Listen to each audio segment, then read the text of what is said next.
এই জুনায়েদ ছিল তৎকালীন জামানায় কুস্তিবীর, এমন কুস্তি খেলোয়াড় তাকে পরাজয় করার মতো তৎকালীন জামানায় কোনো বীর ছিল না, কোনো কুস্তি খেলোয়াড় ছিল না। ও নবীর আশিকেরা যেন নবীর প্রেমে দেওয়ানা হয়ে বসেছেন, শুধু বোঝানোর জন্য কথাটা বলে যায়।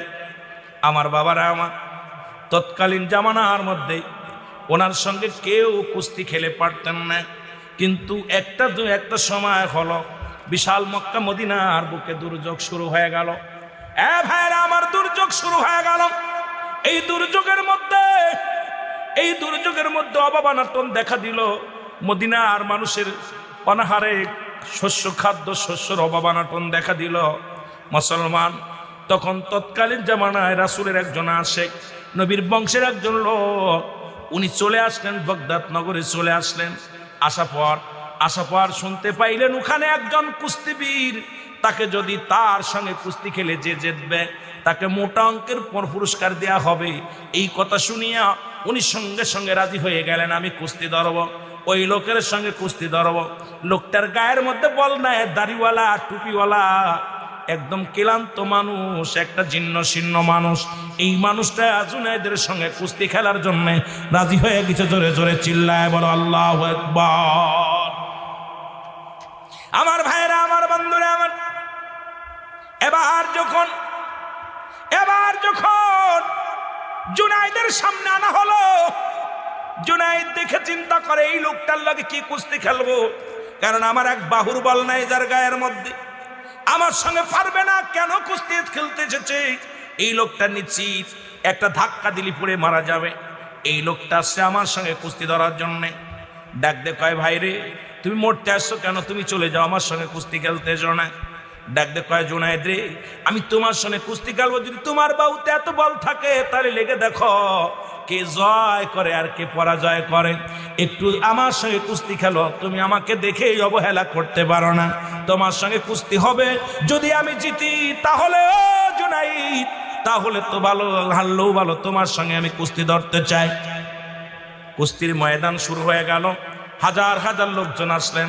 জুনায়েদ বাগদাদী আজকে কুস্তি খেলবে, এই কুস্তির জন্য সব লোকজন চলে আসে দেখার জন্য। জুনায়েদ যখন মাঠে নেফারি আসলেন, যখন বাঁশি দিবে, বাঁশি দেওয়ার আগে জুনায়েদকে ডাক দে, বলে জুনায়েদ, ওই আল্লাহর নবীর আশিক, ডাক দে বলে, জুনায়েদ রে আমি তোমার সঙ্গে কিছু কানে কানে কথা বলতে চাই, যদি আমাকে একটু সুযোগ দিতে, হয়তো আর 2-1 মিনিট পরেই তো কুস্তি শুরু হয়ে যাবে। এই কুস্তি খেলার আগে তোমার সাথে আমি একটু কথা বলতে চাই। জোরে বলেন মারহাবা। আমার ভাইরা, আমার বন্ধুরা আমার, জুনায়েদ কান্ডা গাইলেন। আগানোর পর ওই দাড়িওয়ালা টুপিওয়ালা ডাক দে বলে, জুনায়েদ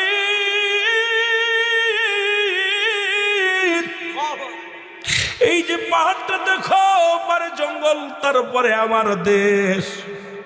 জুনায়েদ রে আমি বড় বিপদে পড়ি তোমার কাছে আস। আমি সৈয়দ গোষ্ঠীর মানুষ, আমি নবী গোষ্ঠীর মানুষ, নবীর বংশের মানুষ। আমি এসেছি রে জুনায়েদ, আমি ওই আমার রাসূলের বংশের মানুষেরা না খেয়ে আছে, ক্ষুধার্ত অবস্থায় আছে। জুনায়েদ এই জন্য আমি এসেছি এই দরবারে, এই রাজ্যে এসেছি, বাগদাদ শহরে এসেছি। জুনায়েদ রে আমার নবী বংশের মানুষের পেটে ক্ষুধার্ত অবস্থায় আছে। আমি মানুষের কাছে চাইলে পারে আমার নবী বংশের ছোট করা হবে, আরে সৈয়দ গোষ্ঠীর মানুষের ছোট করা হবে। এই জন্য আমি হাত পেতে চেয়ে নিতে পারবো না রে জুনায়েদ। জুনায়েদ রে তোমারে আমি অনুরোধ করব, পরে তোমার কাছে আছে একমাত্র নবী বংশের মুখে আহার দেওয়ার ব্যবস্থা। জোরে বলেন আল্লাহু আকবার। আমার ভাইরা, আমার বন্ধুরা আমার, জুনায়েদ যখন নবী বংশের কথা শুনেছে, যখন নবী বংশের কথা, যখন নবীর আহলে বায়তের কথা শুনছে, জুনায়েদের অন্তর কাঁদা শুরু করেছে, বুকের ভিতরে ধরপড় করা শুরু করেছে। আল্লাহ আল্লাহ, যে নবীরে না বানাইলে আসমান জমিন বানাইতে না, যে নবীরে না বানাইলে কোনো কিছু হইতো না, সেই নবীর বংশের লোকেরা না খেয়ে আছে। আমি জুনায়েদ খবর নিতে পারি না, আমি তার লগে কুস্তি ধরব। আজকে আমার নবীর বংশের না খেয়ে আছে। মুসলমান শুনে নাও, আমার বাবারা আমার, গভীর মনোযোগ। এবার আমার দাদু ভাইয়েরা দিলের কান্ডা লাগা শোনে না। জুনাইদ চোখের পানিগুলো দর দর করে ছেড়ে দিছে গো, দর দর করে ছেড়ে দিয়া বলে আল্লাহ। আরে রাসূলের কথা যখন ওর মুখ দিয়ে শুনেছি, তার প্রতি এত তাজিম শ্রদ্ধা ভক্তি বেড়ে গেছে। আর নুরুল ইসলাম ফারুকী সাহেব রাসূলুল্লাহর কথা কওয়ার কারণে মুনাফিকদের হাতে শহীদ হয়ে গেছে। জোরে বলেন ঠিক কি না? অপরাধ কি তার রাসূলের পক্ষে কথা বলা? অপরাধ কি নবীর পক্ষে কথা বলা? আরে মুনাফিকেরা নবীর পক্ষে কথা বলা। আরে নবীর জন্য, নবীর সম্মানের জন্য তোদের কি মায়া লাগে না? তোদের কি দয়া লাগে না? সেই নবীর কষ্ট দিস, সেই নবীর অন্তরে ব্যথা দিস। তোদের অন্তরের ভিতরে কি একটা মায়া লাগে না? যে নবী আমার আপনার একমাত্র কান্ডারি দরদি নবী, রাহমাতাল লিল আলামিন। জুনাইদের অন্তর কাঁদে নবীর নাম শোনা গো।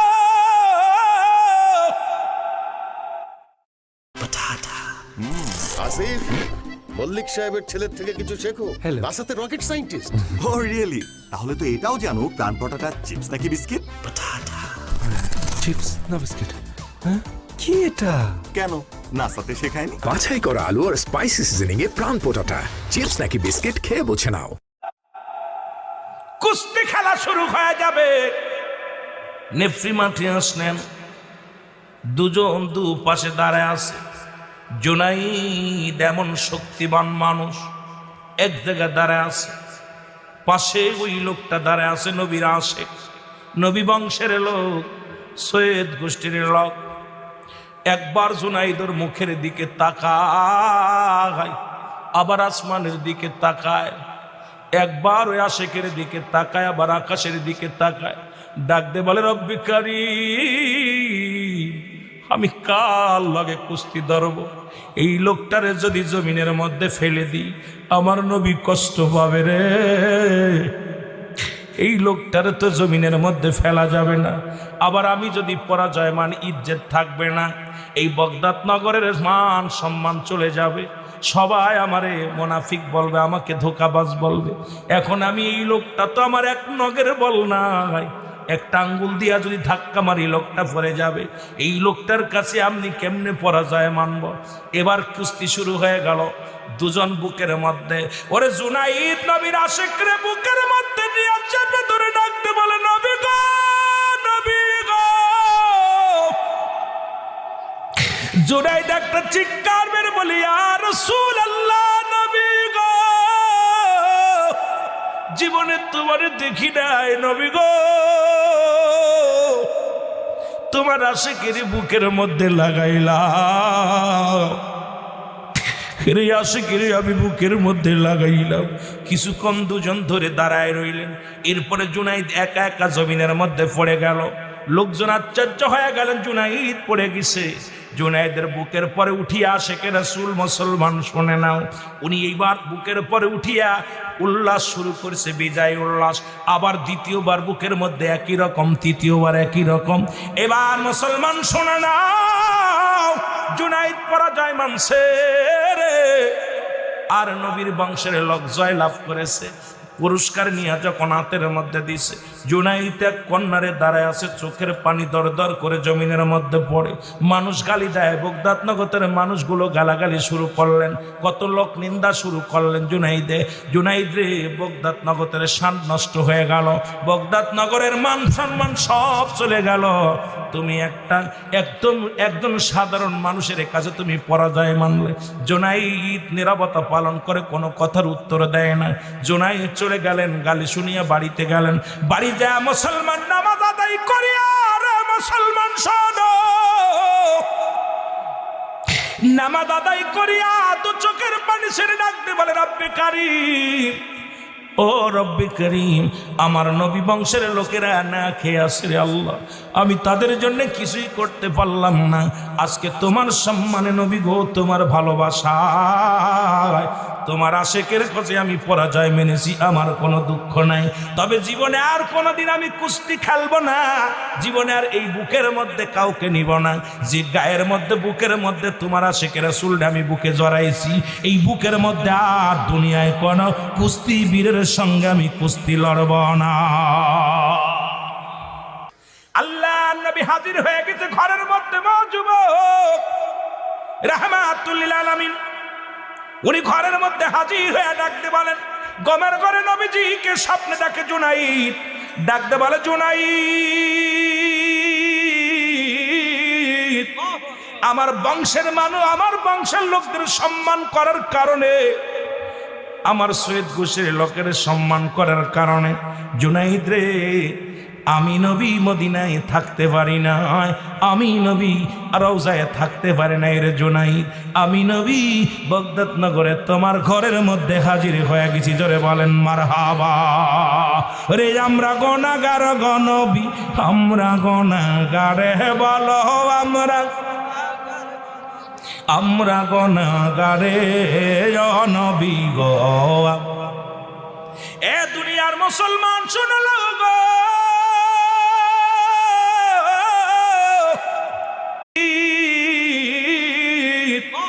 আমার বংশের মানুষ, আমার বংশের লোকদের সম্মান করার কারণে, আমার সৈয়দ গোশের লোকের সম্মান করার কারণে জুনাইদ রে, আমি নবী মদিনায় থাকতে পারি না, আমি নবী রওজায় থাকতে পারি না রে জুনাইদ, আমি নবী বাগদাদ নগরে তোমার ঘরের মধ্যে হাজির হয়ে গেছি। জোরে বলেন মারহাবা। রে আমরা গুনাহগার গো নবী, আমরা গুনাহগার, বলো আমরা গুনাহগার নবী গো। এ দুনিয়ার মুসলমান শুনল গো,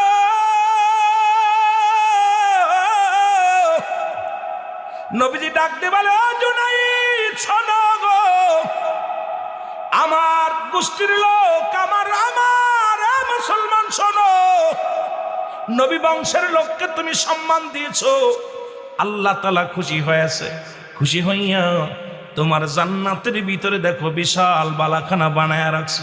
জুনাইদ গমের মধ্যে বালাখানাগুলো দেখলেন, সব তাকায় তাকায় দেখলেন। এবার মুসলমান দেখিয়া জুনাইদ বড় খুশি হয়ে গেলেন। জুনাইদকে ডাকতে নবীজি বলেন, জুনাইদ রে, শুধু রব্বে কারিম খুশি হয় না, আমি খুশি হয়ে তোমার বাড়িতে আসছি, তোমার ঘরে আসছি। শুনে না, আমার আল্লাহ তোমার উপরে এত রাজি, এত খুশি হয়েছে, এই পৃথিবীর মধ্যে বাগদাদ নগরের মধ্যে আল্লাহ রাব্বুল আলামিন নবী বংশের মানুষের ইজ্জত দেওয়ার কারণে, নবী বংশের মানুষের সম্মান দেওয়ার কারণে, আমার বংশের মানুষদেরকে সম্মান করার কারণে রে জুনাইদ, আমার বংশের মানুষের মুখে হার দেওয়ার কারণে আল্লাহ রাব্বুল আলামিন খুশি হইয়া তোমারে আল্লাহর ওলি বানায়া দিয়েছে। আল্লাহ রাব্বুল আলামিন রিয়াজুল জান্নাহ বেহেশতের বাগানে আপনাকে আমাকে আসার মতো, বসার মতো সুযোগ দান করল। এই সময় কত মানুষ জেলখানায়, কত মানুষ হাসপাতালে, কত মানুষ মৃত্যু শয্যায় সজ্জিত। আমার আল্লাহ রাব্বুল আলামিন জেলখানায় নেন নাই, হাসপাতালে নেন নাই, সুন্দর পরিবেশ কৈজরির জমিনে রিয়াজুল জান্নাহ বেহেশতের বাগানে আসার মতো, বসার মতো সুযোগ দান করল। একটু জোরে চিল্লায় বলা যাবেন আলহামদুলিল্লাহ। এ দুনিয়ার মুসলমান,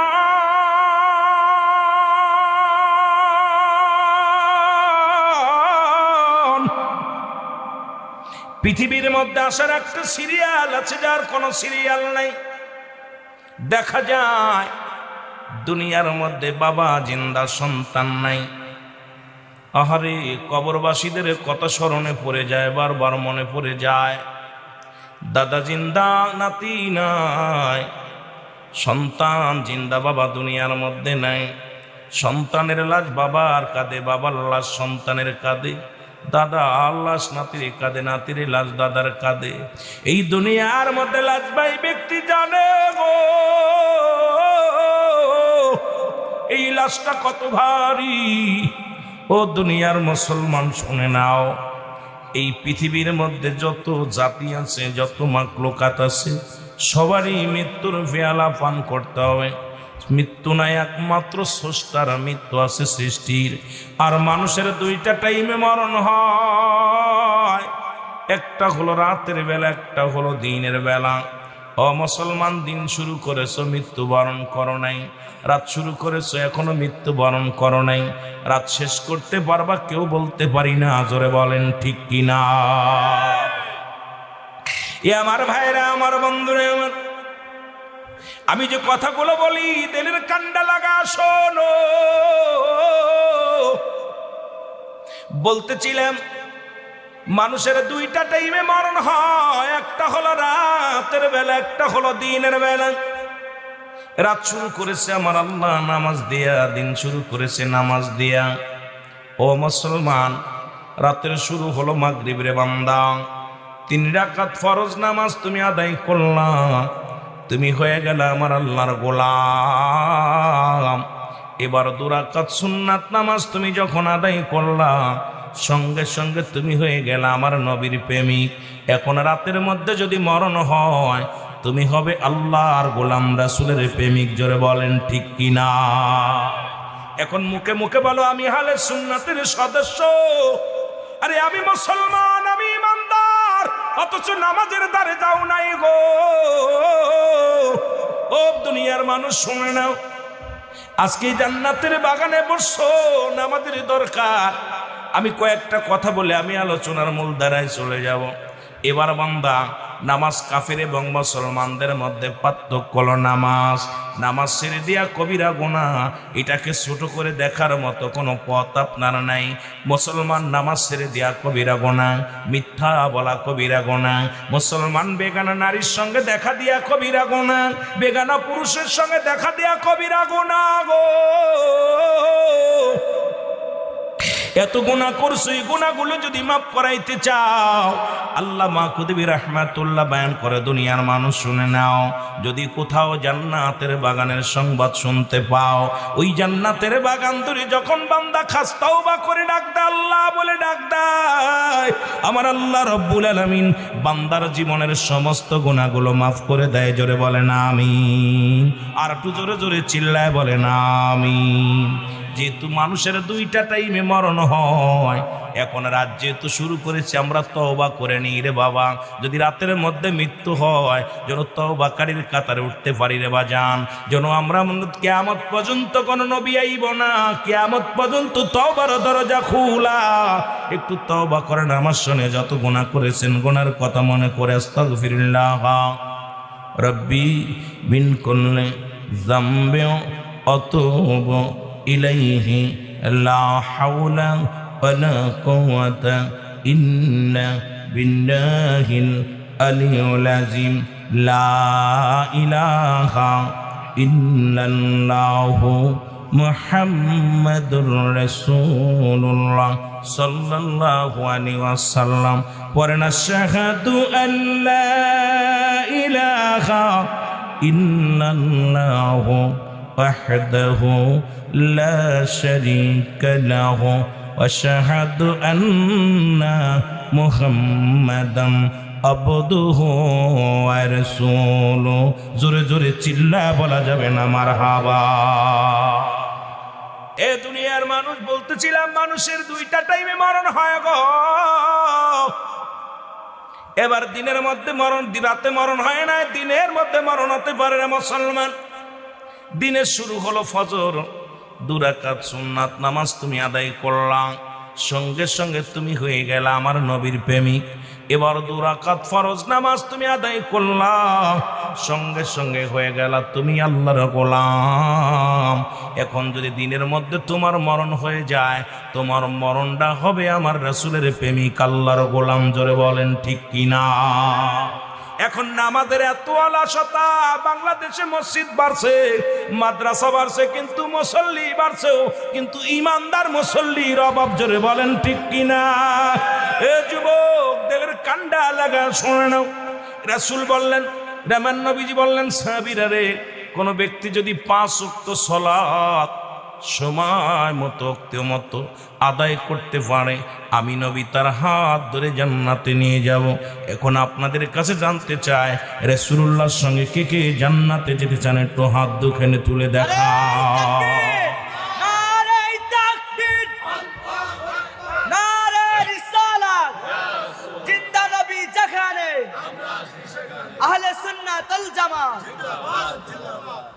আমার ভাইয়েরা আমার, কি লেখছে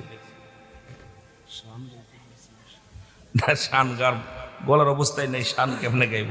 আমার ভাইয়েরা আমার, বন্ধুরা আমার, যে কথা বলতেছিলাম, ও দরদি বন্ধুরা, দিলের কান্ডা লাগা শোনো। নবীজি বললেন, যে ব্যক্তি 5 ওয়াক্ত নামাজ সময় মতো ওক্ত মতো আদায় করতে পারবে, আমি নবী তার হাত ধরে জান্নাতে নিয়ে যাব। নবীর একজন সাহাবী নাম হলো আব্দুল্লাহ আনসারী, সবচাইতে গরিব। ও বাজানেরা, দিলের কান্ডা লাগা শুনবা, এই কৈজরিয়ার জমিনে মনে হয় এত গরিব সাহাবী নাই, এমন গরিব কোনো মানুষ নাই, এমন কোনো গরিব ভিক্ষুক নাই। নবীর সাহাবী এত গরিব ছিল, এত অসহায় ব্যক্তি ছিলেন। এবার নবীজির সাহাবী মুসলমান চলে গেলেন কোথায়? বাড়ি গেলেন। বাড়ি যাওয়ার পর বিবি ডাক দে, কয়, স্বামী, ও প্রাণের স্বামী, আপনি গিয়েছিলেন রাসূলুল্লাহর কাছে, রাসূলুল্লাহ কি ওয়াজ করছে একটু বলেন। স্বামী ডাক দে, কয়, বিবি রে, আমার নবী ওয়াজ করছে, যদি কোনো ব্যক্তি 5 ওয়াক্ত সালাত, 5 ওয়াক্ত নামাজ সময় মতো মতো আদায় করতে পারে, আল্লাহর নবী তার হাত ধরে জান্নাতে নিয়ে যাবে। জোরে বলেন মারহাবা। আমার ভাইরা আমার, বন্ধুরা আমার, যে কথা বলতেছিলাম, আমি শুধু নামাজের কথা বলতেছিলাম, ঈমান আনছেন। এখন নামাজ, আমরা গরিব মানুষের জন্য যারা নেশাব পরিমাণ মাল নাই, সেটা হলো 7.5 তোলা স্বর্ণ, 52 তোলা রূপা, এই পরিমাণ মাল নেশাবের মালিক যিনি হয়ে যাবে, তার উপরে জাকাত ফরজ, তার উপরে হজ ফরজ, তার উপরে কোরবানি ফরজ, যেগুলো বললাম। আবার বাবারা, এটা নিয়ে বিস্তারিত আলোচনা, আমি ওদিকে যেতে পারবো না। তবে 1 নম্বরে সকলের জন্য, যখন ঈমান আনছেন সকল মুমিনের জন্য 1 নম্বরে হলো নামাজ। ইসলামের প্রথম খুঁটি মেনেছেন, কি মানছেন? লা ইলাহা, নাই কোন ইলাহ ইল্লাল্লাহু, এক আল্লাহ ছাড়া। এটা আদম নবীর কালেমা ছিল, ঈসা নবীর কালেমা ছিল, দাউদ নবীর কালেমা ছিল, ইব্রাহিম নবীর কালেমা ছিল, মূসা নবীর কালেমা ছিল, আমার নবীর কালেমা, সকলেরই একই কালেমা ছিল, লা ইলাহা ইল্লাল্লাহ। এই কালেমা শুধু আমার নবীর নয়, গোটা জাহানের মধ্যে যত নবী আছেন সবারই একই কালেমা, লা ইলাহা ইল্লাল্লাহ, নাই কোনো ইলাহ, এক আল্লাহ ছাড়া। আদম শফিউল্লাহ, আমি আদম আল্লাহর প্রেরিত বান্দা। ইব্রাহিম খলিলুল্লাহ, আমি খলিলুল্লাহ আল্লাহর বন্ধু। মুসলমান শাহ মূসা কা ঈসা রুহুল্লাহ, মুসলমান শুনে নাও, মূসা কালিমুল্লাহ। আমার নবী বলছে রাহমাতাল লিল আলামিন, আমি নবীর একমাত্র আল্লাহর প্রেরিত রাসূল বা বান্দা। আল্লাহ পার ঠিকানা, আমি নবী রাহমাতাল লিল আলামিন। জোরে বলেন ঠিক কিনা? এটা তো নতুন আসে নাই, এই কালেমাটা কি নতুন আসছে? নতুন আসে নাই। আদম আলাইহিস সালাম থেকে শুরু করে যত পয়গম্বর আছে প্রত্যেকেই একই কালেমার দাওয়াত দিয়েছে, তার নামের উপরে শেষে যে আল্লাহকে পাওয়ার ঠিকানা, আমি ঈসা, আমি মূসা, আমি দাউদ, আমি ইব্রাহিম, আমি খলিল। যেটা বলেন ঠিক কিনা?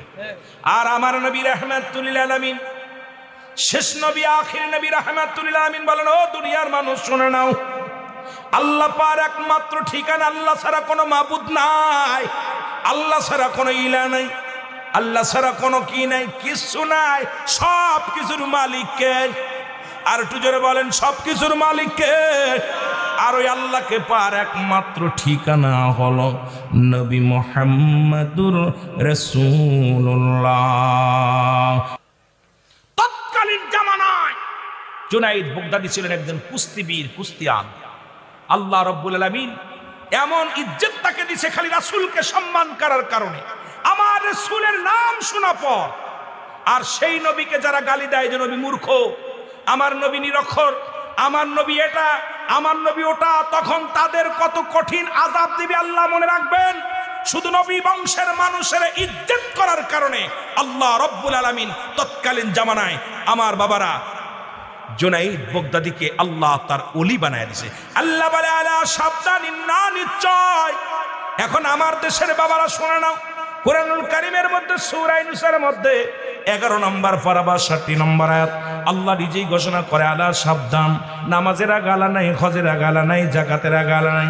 আল্লাহ বলে আলা সাবধান, ইন্না নিশ্চয়, আলা ইন্না উলিল্লাহি, আল্লাহর তরফ থেকে যারা ওলি হয়, লা নাই খাউফুন শব্দের অর্থ হয়, ওয়ালা যদি অবস্থান করে হুমদের উপরে জানুন, তাদের কোনো চিন্তা নাই, ভাবনা নাই। আল্লাহ রাব্বুল আলামিন এমন একজন ওলি বানায় দিলেন যার দ্বারাই তৎকালীন জামানায় শত শত হাজার হাজার অমুসলিমেরা কালেমা পড়ে মুসলমান হয়ে গেলেন, রাসূলের দলে অন্তর্ভুক্ত হয়ে গেলেন। আমরাও আজ থেকে জীবন দিয়ে হলেও নবীকে ভালোবাসতে চাই কি চাই না? জোরে বলেন, চাই কি চাই না? নবীর প্রেম যার অন্তরে যতটুকু, তার ঈমান বলতে ততটুকু। নবীর প্রেম ভালোবাসা যার অন্তরে নাই, তার ঈমান বলতে কিচ্ছু নাই, সরাসর বেঈমান। এই জন্য আমি আপনাদেরকে বলবো বাবা, অল্প সময় আপনাদেরকে নিয়ে বসলাম, নবীর প্রেম ছাড়া কোনো গতি নাই। নবী লাগবে কবরে, নবী লাগবে মিজানে, নবী লাগবে ফুলসিরাতে, নবী লাগবে ইয়াউমাল কিয়ামতের ময়দানে। নবী বিনে কোনো দরদি নাই। এই জন্য নবীর ভালোবাসা আপনাদের দরকার আছে কি না? রাসূলুল্লাহর মহব্বত অন্তরে ধারণ করবেন, এটা আপনাদের কাছে আমার দাবি থাকলো। এই দাবি রেখে আমি বিদায় নিলাম। বলেন নারে তাকবীর, আল্লাহু আকবার, নারে রিসালাত, ইয়া রাসূলুল্লাহ। জনাব আব্দুল সত্তার সরকার বাবু সাহেবের আগমন, শুভেচ্ছার স্বাগত। বিশেষ মেহমানের আগমন, শুভেচ্ছার স্বাগত।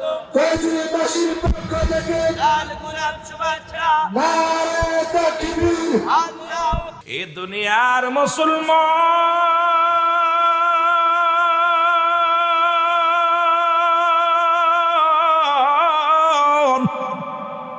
নবী লাগবে কবরে, নবী লাগবে মিজানে, নবী লাগবে ফুলসিরাতে, নবী লাগবে ইয়াউমাল কিয়ামতের ময়দানে।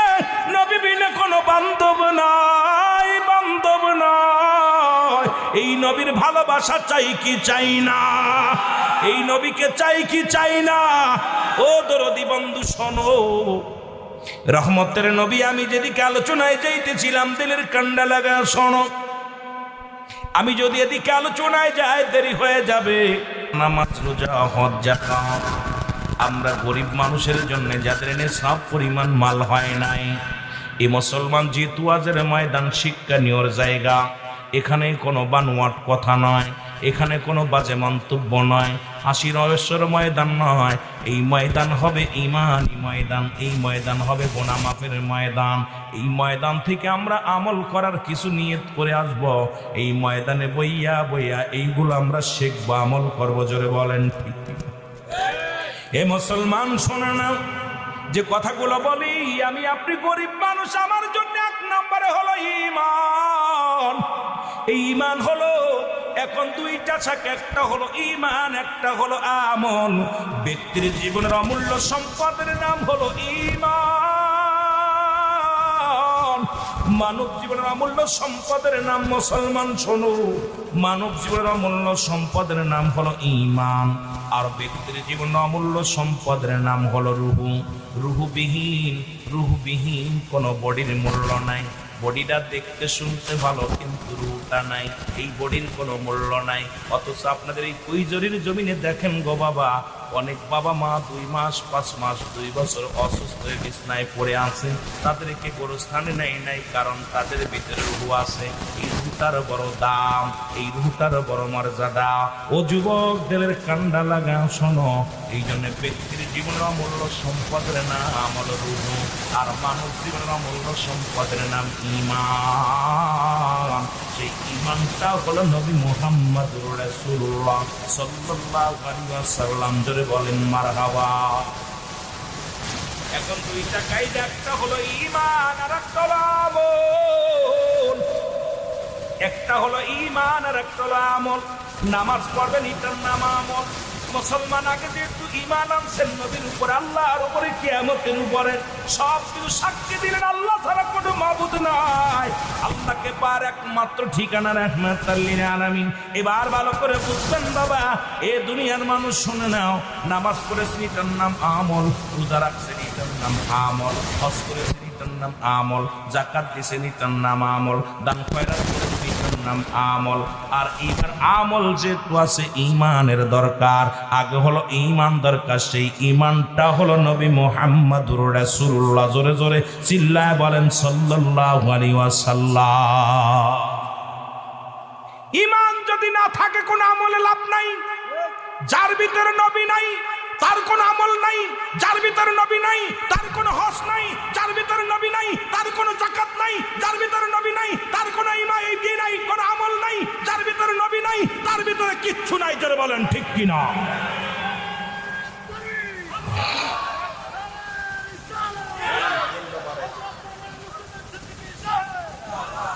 কথা বোঝেন? আগে হলো ঈমান দরকার। ঈমান কি? নবী। নবী যার ভিতরে নাই, নবী যার ভিতরে নেই তার কিসের আমল? আমার দেশে দুইটা জাতি দেখতেছি এখন বর্তমান প্রেক্ষাপটে। ওই ইডা লামাজাবি, ইডা আহলে হাদিস, ওইটা আমার দেখার সময়। ভালো করে দেখেন আমাদের মধ্যে ফেতনাটা। আমাদের ভিতরে দুইটা আমি দেখতেছি গ্রুপ। একটা হলো ঈমান আছে আমল নাই, আর একটার ভিতরে আমল আছে ঈমান। এই দুইটা জাতি দেখতেছি। ঈমান আছে, আমল আছে। এরা দাড়ি আছে বেশি। এরপরে আপনার নামাজ একটু অলসতা, সুন্নি লিবাস একটু অলসতা, এগুলো খুব দুঃখজনক। আপনাদের কারণে আমাদের কথা বলতে কষ্ট হয় মাঠে ময়দানে। আপনাদেরকে অনুরোধ করবো, দয়া করে রাসূলের সুন্নাত দাড়িতে আর কুল লাগাবেন না। জোরে বলেন ঠিক কিনা? এগুলো খেয়াল করবেন। কারণ হলো আপনাদের ভিতরে ঈমান আছে, আপনার ভিতরে নবী ঢুকছে, সব ঢুকছে, কিন্তু আমল একটু ঘাটতি। আর এক দলের ভিতরে দেখবেন নামাজ পড়ে কপালে দাগ করে ফেলেছে। বিশ্বাস করেন, এই কথাটা বললে হয়তো আপনারা কষ্ট পাবেন জানি না। আপনি একটা দেখেন যে সুন্নি জামাতের, যার সুন্নি জামাতের একটা বক্তার, একটা আলেম, একটা পীর সাহেবের কপালে দাগ দেখাতে পারবেন না। একটা সুন্নি আলেমের কপালে দাগ দেখাতে পারবেন না, সে সুন্দর হোক আর কালো হোক। কিন্তু ওই যাদের ভিতরে আমল ঢুকছে ওরা দাগ ফেলে দিচ্ছে, যাদের ভিতরে নবী ঢুকছে এদের ভিতরে কপালে দাগ জোরে নাই। কারণ আমরা কপাল ঘুষে নামাজ পড়ি না। জোরে বলেন ঠিক কিনা? কষ্ট পান? একটা দেখেন, একটা আলেম আমার নজরে পড়ে নাই আজ পর্যন্ত, একটা সুন্নি আলেমের কপালে দাগ পড়ে না। কারণ এরা কপাল ঘষেন। এরা লা কখন ইল্লা ব্যতীত হুজুর মানে হাজির নাজির কল মানে আত্মা সালাত মানে নামাজ। এই নামাজ পড়ে আল্লাহ আল্লাহ রাসূলকে সাক্ষী রেখে আল্লাহকে হাজির নাজির করে নামাজ পড়ে। এরা এই দুনিয়ার জল্পনা কল্পনা দিয়ে নামাজ পড়ে না। তুমি জল্পনা কল্পনার মধ্যে ডুব দাও আর নামাজ পড়ার কপাল ছোলো, দেখা যায় এক সপ্তাহ যেতে না যেতে কপালে বড় বড় দাগ হয়ে যায়। ঠিক কিনা? ঠিক কিনা? বিশ্বাস করেন আপনারা যারা আছেন ময়দান? এটা দেখান দিয়ে আমার একটা সুন্নি জামাতের একটা দাগ পড়ছে। ওদের কেন যদি দুইটা গিরের মতো হয়ে যায় বুঝি না। নামাজ খালি উড়াই পড়ে না, আমরাও পড়ি। কথা কয় না কেন? আমার ভাইয়েরা, আমার বন্ধুরা, আমার যে কথাগুলো বলি দেলের কান্ডা লাগা শোনো। আমরা যারা গরিব মানুষ, নেশাব পরিমাণ মালের মালিক হই নাই, তাদের জন্য এক নম্বরে বাধ্যতামূলক কালেমা। আমার জন্য নয়, ধনীদের জন্য বাধ্যতামূলক কালেমা, মন্ত্রীর জন্য বাধ্যতামূলক কালেমা। যদি তোমার ঈমান আনতে হয়, যদি মুসলমান বলে দাবি করতে হয়, অবশ্যই অবশ্যই কালেমার মুসলমান বিকল্প কিছু নাই। জোরে বলেন ঠিক কিনা? আপনি কালেমা ব্যতীত আপনি মুসলমান হতে পারবেন? কথা বলেন, হতে পারবেন? কালেমা পড়া লাগবে। দুই নাম্বার যে কাজ, আপনার কালেমা পড়ে পরে নামাজ ধরতে হবে। তিন নাম্বার যে কাজগুলো, রোজা রাখতে হবে। এই তিনটা আমাদের গরিব মানুষের জন্য বাধ্যতামূলক, ধনীদের জন্য হজ আর যাকাত। বাবারা আমার গভীর মনোযোগ, এখানে যারা আজকে আমাদের ধোঁকা দিতে চায়, ধোঁকাবাজেরা শুনে নাও, আমার নবী দুনিয়ার মধ্যে আসছে কিসের জন্য? নবী কয় হায়াতি খায়রুল লাকুম। আমার নবী কয় আমার হায়াতের জিন্দেগিটা আমার উম্মতের জন্য বড় কল্যাণ স্বরূপ। কারণ পৃথিবীর মধ্যে নবী আসছে উম্মতের কল্যাণ স্বরূপ, উম্মতের জন্য। কারণ শরিয়াত, তরিকত, হাকিকত, মারিফাত দুনিয়ার মধ্যে মুসলমান ব্যবসায়ী জীবন, রাষ্ট্রীয় জীবন, যেখানে তাকান না কেন, আমার নবী হলো উম্মতের জন্য একটা মডেল। জোরে বলেন ঠিক কিনা? রাজনীতি করবা, নবী আছে। আপনি ব্যবসা করবেন, নবী আছে। আপনি আমার নবী মাটি কাটছে, মাটি টানছে শিক্ষা দেওয়ার জন্য। আলেম, তুমি এইভাবে যদি বলতে কেউ তোমাকে কথা বলতো না। আমার নবী মাটি কাটছে এই জন্য যে আমার উম্মাতিরা যদি কেউ দিন মজুরি হয় সেজন্য কষ্ট না পায়। মাটি কাটবে, মেষ চড়াবে, সে গরিব মানুষ হলে কষ্ট যেন না পায়, এই জন্য আমার নবী করছে। কিসের জন্য করছে আগে বুঝতে হবে, হালাতটা এভাবে বুঝায় দাও। আবার নবী বাদশা ছিল। রাসূলুল্লাহ যে জামাটা গায়ে দিয়েছেন, তৎকালীন জামানার জুব্বাটার দাম ছিল ৪২,০০০ দিরহাম, যা পৃথিবীর কোন রাজা বাদশা পড়তে পারে নাই। আমার নবী এই জন্য বুঝাইছে আমার উম্মাতরা যদি ধনী হয় যেন অহংকার না আসে, সে যদি বাড়িওয়ালা হয় গাড়িওয়ালা হয় সে যেন অহংকার না করে। এই জন্য নবী দুইটা ভাই, হালাতটা ছিল নবীজির হালাত ছিল কোন, এই হালাতে দেখাইছে মানুষকে যে উম্মতেরা শোনো, আমি তোমাদের নবী হইয়াও আমি এগুলো করে রাখলাম, আমি বকরি চড়াইলাম, আমি মাটি কাটলাম, মাটি টানলাম, কিসের জন্য? যে আমার উম্মতেরা যদি দরিদ্র হয় তারা যেন মনে কষ্ট না পায় যে আমার নবীও তো এটা করছে। ঠিক কিনা? শিক্ষা কোন ভাবে দিচ্ছে দেখছেন? ওর ছোট বাচ্চাদেরকে শিক্ষা দেওয়ার জন্য আমরা অনেক চেষ্টা করি না, কত কিছু একদম হাতে করি, সব শিখায়, বাবা এটাই ফেলি করো, এটাই ফেলি করো। রাসূলুল্লাহ উম্মতের জন্য ঠিক এইরকম যে তোমরা এটা করো। আবার নবীজি দেখেন বিয়ে করলেন, এই যে কয় বুড়া, এইটা এই কপাল বুড়া হন। রাসূল বিয়ে করলেন 25 বছর বয়স নবীজি। আম্মাজান খাদিজাতুল কুবরার বয়স তখন কত? 40। নবীজি বিয়ে করছেন আম্মাজান খাদিজাকে, এটা বোঝানোর জন্য যে দুনিয়ার মানুষ, আমার উম্মতিরা যদি কোনো ব্যক্তি স্বামী যদি কম বয়স হয়, স্ত্রী যদি বয়স কম বেশি হয়, কোনোদিন যেন স্বামীর প্রতি অবহেলা না করে। আম্মাজান খাদিজাতুল কুবরা যে রাসূলকে এত ভালোবাসছে, সে রাসূলকে এত মহব্বত করছে যে রাসূল করিম সাল্লাল্লাহু আলাইহি সাল্লাম রাসূল আম্মাজান খাদিজাকে ভুলতে পারে নাই। জোরে বলেন ঠিক কিনা? কথা কন না কেন? আবার নবীজি 53 বছর বয়স বিয়ে করলেন আম্মাজান আয়েশা সিদ্দিকারে। কেন বিয়ে করলেন শোনেন, এটারও হাকিকত আছে।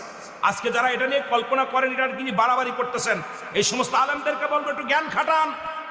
এই জন্য অ্যারিস্টটল, সক্রেটিস বই লেখাবার বলছে, নো দাইসেল, নিজেকে চিনতে হবে, মানারাফান নফসিদের নফসকে চিনতে হবে, কলবুস সালিম, আত্মাকে প্রসিদ্ধ করতে হবে। আর আমাদের জামানায় খালি অন্যকে নিয়ে ব্যস্ত। পাইছেন কি বাবা? রাসূল বিয়ে করলেন আম্মাজান আয়েশা সিদ্দিকারে। কারণ তোমার স্বামী যদি বুড়া হয়, খবরদার, তোমার স্বামী তো স্বামী, স্বামীর প্রতি কি শ্রদ্ধা ছিল আম্মাজান আয়েশা সিদ্দিকা। সারা জীবন আমার আম্মাজান আমার নবীকে সম্মান করেছে, তাজিম করেছে। এমন কি বলছে, ইয়া রাসূলুল্লাহ হাবিবাল্লাহ, আপনি কাঁদতেছেন, আজকে আমার বড্ড আয়েশার খাদিজার কথা মনে পড়ছে। ভাই উপরে আসেন, ভাই উপরে আসেন, উপরে আসেন, না উপরে আসেন, উলামা ইকরাম উপরে আসবেন। আপনাদেরকে আল্লাহ ইজ্জত দিয়েছে, উলামা ইকরাম সব উপরে আসবেন। যারা হাফেজ আছেন, মরানা আছেন, আমি তো ভাই বড় আলেম না, একটু পরে আসবে আপনাদের বাংলাদেশের প্রখ্যাত আলেম। আমি তো শুধুমাত্র ভালোবাসেন অসুস্থ শরীর নিয়ে দূরে কথা বলতেছি। রাসূল পাক সাল্লাল্লাহু আলাইহি ওয়াসাল্লাম আম্মাজান আয়েশা বলতেছি, ইয়া রাসূলুল্লাহ, ইয়া হাবিবাল্লাহ, আপনি কাঁদছেন কেন? বলছে, আজকে আমার বড্ড খাদিজার কথা মনে পড়তেছে। আম্মাজান আয়েশা বলতে, ইয়া রাসূলুল্লাহ, আপনাকে আমি এত ভালোবাসবো, জীবনে খাদিজার কথা মনে করতে দিব না। তাহলে এটা দ্বারা এটাও প্রমাণ হয় যে তোমার স্বামী যদি বুড়া হয়, অনেক মেয়েরা যখন বয়সে স্বামী বড় হয় তাকে মূল্যায়ন করে না। আবার যদি স্বামী যদি ছোট হয়, বুড়ো, আমার বিয়ে করছে তুই বুড়ো মানুষ, কিছু বোঝে না। এই জন্য আমার রাসূল এটাও করে গেছেন যাতে করে আমার উম্মতের ভিতরে ফিতনা সৃষ্টি না হয়। এখন তুমি মৌলবী যদি এইটারে ব্যঙ্গ করো অন্যদিকে, তাহলে তো সমাজ নষ্ট হবে। জোরে বলেন ঠিক কিনা? রাসূল দিছে সুন্দর সমাধান যে তোমার বিবি যদি বয়সে বড় হয়, তবু তোমার বিবি, সে তুমি তোমার স্বামী, তোমার কাছে সে মাথার তাজ। যদি রাসূল পাক সাল্লাল্লাহু আলাইহি ওয়াসাল্লাম এ মুসলমান বলে গেছে, আল্লাহ বলছেন, যদি পৃথিবীর মধ্যে আল্লাহর পরে কাউকে সিজদা করতে বলতো, তোমার স্বামীর স্ত্রী স্বামীর পায়ে সিজদা করতে বলতো। জোরে বলেন ঠিক কিনা? এত সম্মান করছে। খাদিজা দেখেন রাত ভরে সারা রাত জেগে জেগে থাকতো।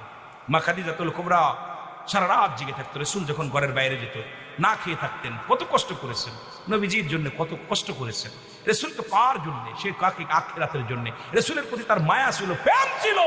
আর কত বড় মানুষ বলে যে ধনী হওয়ার জন্য খাদিজারে বিয়ে করছে। আইরে ওইরাম খাদিজা, হাজার হাজার খাদিজা আমার নবীর জন্য পাগল ছিল। জোরে বলেন ঠিক কিনা? আবার নবীজি কি কেমনে বিয়ে করছে? প্রস্তাব দিছে, এই বেঈমান মুনাফিক, শোন, আমার নবীকে একা একা বিয়ে করছে। নবী যখন প্রস্তাব ওই খাদিজার পক্ষ থেকে, ওই মহিলাটার নাম আমার খেয়াল আসতেছে না, ওই মহিলা নিয়ে রাসূলের কাছে প্রস্তাব, রাসূল বললেন, আমার না, তুমি চলে যাও, আমার দাদা আবু তালিব আছে, তার কাছে প্রস্তাব দাও। রাসূলের দাদা চাচা আবু তালিবের কাছে প্রস্তাব দেওয়া হলো। রাসূলের চাচার সম্মতিক্রমে মা খাদিজারে বিয়ে করা হলো। সুবহানাল্লাহ বলেন না? একে হাত ধরে নিয়ে আসি। আর কত বড় বদমাইশ, বলে যে উনি ছিল অভাবী, ছিল ওর টাকা ছিল না, পয়সা ছিল, খাদিজারে বিয়ে করে ধনী হয়েছে। আর ওই ধনী মহিলাই তো পাগল হয়েছে আমার নবীর জন্য। আমার নবী কি পাগল হয়েছে? যেটা বলেন ঠিক কিনা? এ কথা কেমনে বুঝাই বুঝে? আল্লাহ ওদের কেমনে জ্ঞান দিছে। কি জ্ঞান দিছে আল্লাহ ভালো জানে। এর জন্য আমি মাঝে মাঝে বলি, দুর্নীতির ইরা করে বসে জাহির করে জ্ঞান, কলম দিয়া কামাই টাকা, কলম দিয়া কামাই টাকা, আবার ধরে সাধুর ভান। ওরা শিক্ষিত শয়তান, ওরা শিক্ষিত শয়তান, ওরা